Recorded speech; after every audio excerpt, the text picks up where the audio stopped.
Hello friends आज special আছে egg patties বলক চ্যালেঞ্জটো আৰম্ভ কৰো কেনেকুৱা লাগিব বা খাই আৰু ইফালে আছে এক্সট্ৰা গ্ৰেভি সব পাহৰি থাকো না কথা ক'বলৈ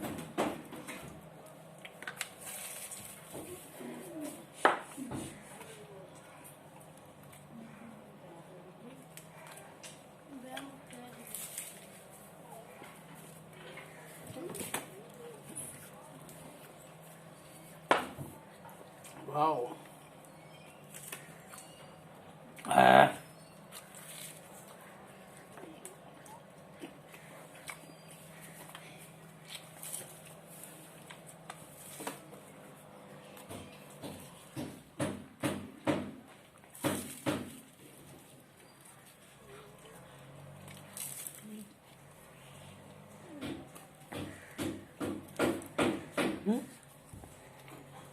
Dim.